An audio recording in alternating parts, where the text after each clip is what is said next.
penulisan hadis pada abad kedua Hijriah. Dalam sejarah, penghimpunan hadis secara resmi dan massal terjadi atas perintah dari Khalifah Umar bin Abdul Aziz pada tahun 101 Hijriah atau 720 Masehi. Dikatakan resmi karena kegiatan itu dilakukan atas kebijakan kepala negara, dan dikatakan massal karena perintah penulisan hadis ditujukan kepada para gubernur dan ahli hadis yang hidup pada masa itu. Perintah penulisan hadis terungkap dari peristiwa ketika Umar bin Abdul Aziz menghubungi gubernur Madinah, yaitu Abu Bakar bin Hazm. Umar ketika itu berkata, "Perhatikanlah apa yang biasa diambil dari hadis Rasul dan catatlah. Saya khawatir akan lenyapnya ilmu setelah ulama wafat." Motif Umar bin Abdul Aziz dalam menginstruksikan pengumpulan hadis ini yaitu yang pertama, menurut Muhammad Hasbi Asidi, menggambarkan bahwa sesudah Islam berkembang, daerahnya pun bertambah luas, maka bid'ah akan bertebaran di tengah masyarakat Islam. Sementara para ulama hadis banyak yang meninggal dunia dalam peperangan. Di samping itu, hafalan umat Islam terhadap hadis Nabi SAW banyak yang tersebar di wilayah-wilayah yang ditaklukkan Islam. Yang kedua, menurut Fatur Rahman, mengemukakan bahwa hal ini disebabkan karena kemauan beliau yang kuat untuk tidak membiarkan hadis seperti waktu yang sudah-sudah. Dikhawatirkan hadis akan hilang dan lenyap karena tidak dibukukan. Kemauan beliau yang keras ini untuk membersihkan dan memelihara hadis dari hadis-hadis maudhu yang dibuat oleh orang-orang untuk mempertahankan ideologi golongannya. Hilangnya kekhawatiran bercampurnya antara tulisan Al-Quran dengan hadis seperti masa Nabi SAW dan sahabat, dan mulai terjadi peperangan antara kaum muslimin yang akan mengakibatkan banyaknya ulama hadis meninggal dunia. Lalu yang ketiga, menurut Dr. Nuruddin Iter, mengatakan bahwa motif instruksi penulisan hadis ini adalah karena melemahnya daya hafal di kalangan umat Islam. Panjang dan bercabangnya sanad-sanad hadis lantaran bentangan jarak waktu dan semakin banyak rawi, dan munculnya sejumlah kelompok umat Islam yang menyimpang dari jalan kebenaran yang ditempuh para sahabat dan tabi'in, seperti Mu'tazilah, Jabariyah, Khawarij, dan lain sebagainya. Dari pendapat-pendapat tersebut terlihat bahwa motif adanya instruksi mengenai penulisan hadis adalah hafalan orang-orang pada saat itu sudah melemah, dan untuk mengantisipasi munculnya hadis-hadis palsu yang sengaja dibuat untuk memperkuat eksistensi golongan tertentu. Instruksi tersebut ditujukan kepada gubernur Madinah, yaitu Abu Bakar bin Muhammad bin Amr bin Hazm. Juga ditujukan kepada Ibnu Syihab al-Zuhri, yaitu seorang ulama besar di Hijaz dan Syam. Ibnu Syihab al-Zuhri ini mengumpulkan hadis-hadis dan tulisannya dalam lembaran-lembaran yang kemudian dikirimkan kepada para penguasa di setiap wilayah kekuasaan Islam pada saat itu.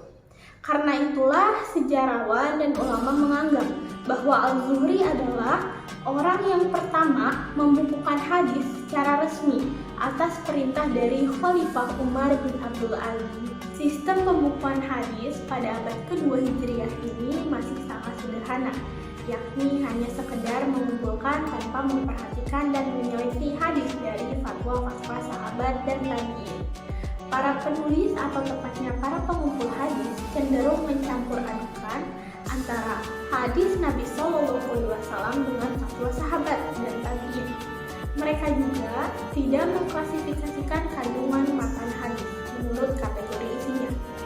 Nah, di samping itu, hadis-hadis yang dihimpun dalam kitab-kitab yang ditulis pada masa itu juga belum dipilah-pilah ke dalam kategori tertentu. Apakah hadis itu marfu, mauquf, atau maqtu, dan apakah hadis itu sahih, hasan, atau dhaif. Kitab-kitab hadis yang muncul pada abad kedua Hijriah ini relatif masih sedikit. Di antaranya yang pertama, kitab Al-Muwatta, karya dari Imam Malik. Yang kedua, kitab Al-Musnad, karya dari Imam Asy-Syafi'i. Dan terakhir, kitab Ikhtilaf Al-Hadis, karya dari Imam Asy-Syafi'i.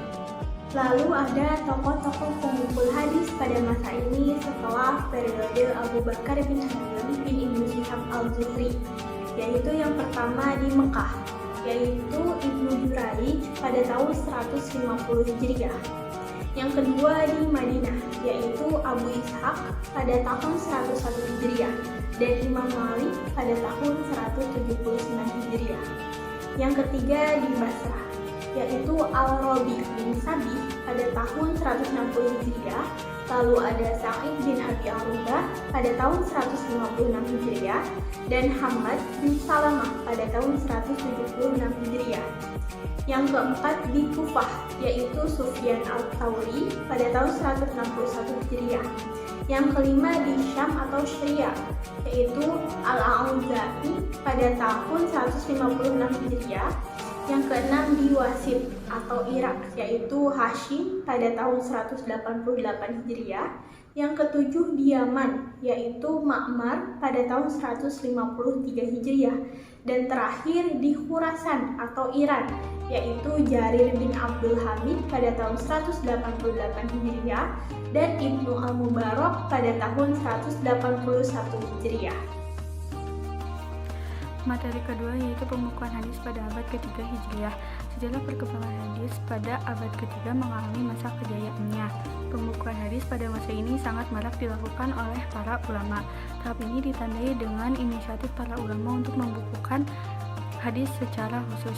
Pada awal abad ketiga Hijriah, para penulis hadis telah memisahkan antara hadis Nabi SAW, fatwa sahabat, dan tabi'in. Namun demikian, sistem pembukuan hadis pada masa itu masih banyak sekali kelemahannya. Di antaranya, para penulis hadis belum memilah-milah kualitas hadis-hadis yang ditulisnya, antara yang sahih, yang hasan, yang dhaif, bahkan yang maudhu. Hal ini berlangsung hingga pertengahan abad ketiga Hijriah. Baru pada paruh abad ketiga Hijriah ini, para ulama mencoba membuat kaidah-kaidah dan syarat-syarat untuk menentukan kualitas suatu hadis, apakah sahih, hasan, atau dhaif. Para periwayat hadis tidak luput dari sasaran penelitian mereka, apakah mereka jujur, dhabit, dan sebagainya. Hal ini dapat dilihat dari munculnya Imam Bukhari dengan inisiatifnya yang baru, yakni membukukan hadis yang secara khusus menghimpun hadis-hadis sahih berdasarkan bab-bab tertentu agar mudah dicari dan dipahami oleh orang lain. Tokoh-tokoh dan kitab-kitab hadis pada masa ini sebagai berikut. Yang pertama yaitu Abdullah bin Musa al-Abadi al-Kufi. Yang kedua Musaddad al-Bashri. Yang ketiga Asyad bin Musa. Yang keempat Nu'aim bin Hamad al-Khuzal. Yang kelima Imam Ahmad bin Hambal. Yang keenam yaitu Ishaq bin Rahawai. Yang ketujuh yaitu Utsman bin Abdul Syaibah dan lain-lain. Pada masa ini, para ulama telah memisahkan mana hadis Rasul, fatwa sahabat, dan tabi'in. Kemudian pada pertengahan abad ketiga muncul tokoh-tokoh besar yang menyusun kitab-kitab hadis yang kemudian diakui sebagai kitab hadis yang mutamad oleh umat Islam. Kitab tersebut sebagai berikut. Yang pertama yaitu Kitab Al-Jami' Al-Sahih karya Al-Bukhari 194 sampai 256 Hijriah. Yang kedua yaitu Kitab Al-Jami' Al-Sahih karya Muslim 204 sampai 261 Hijriah. Yang ketiga yaitu Kitab Sunan Abu Daud karya Abu Daud 202 sampai 275 Hijriah. Yang keempat yaitu Kitab Sunan An-Nasa'i karya An-Nasa'i 216 sampai 303 Hijriah. Yang kelima yaitu Kitab Sunan At-Tirmizi karya At-Tirmizi 209 sampai 279 Hijriah.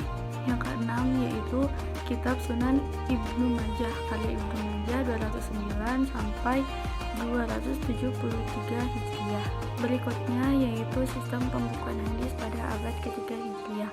Hasbi Ash-Shidiki dan Masyafuk Zudi sepakat bahwa sistem penulisan kitab-kitab hadis pada masa ini menggunakan 3 cara. Yang pertama yaitu pengarang menghimpun semua kritik yang dilontarkan oleh para ulama kalam kepada ulama hadis, baik mengenai pribadi ulama hadis itu sendiri maupun matan hadis.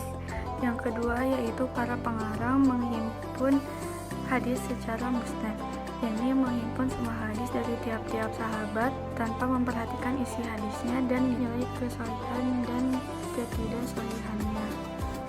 Misalnya semua hadis Nabi SAW yang diriwayatkan melalui Aisyah dihimpun di bawah judul hadis Aisyah, meskipun hadis-hadis tersebut memiliki tema-tema yang berbeda.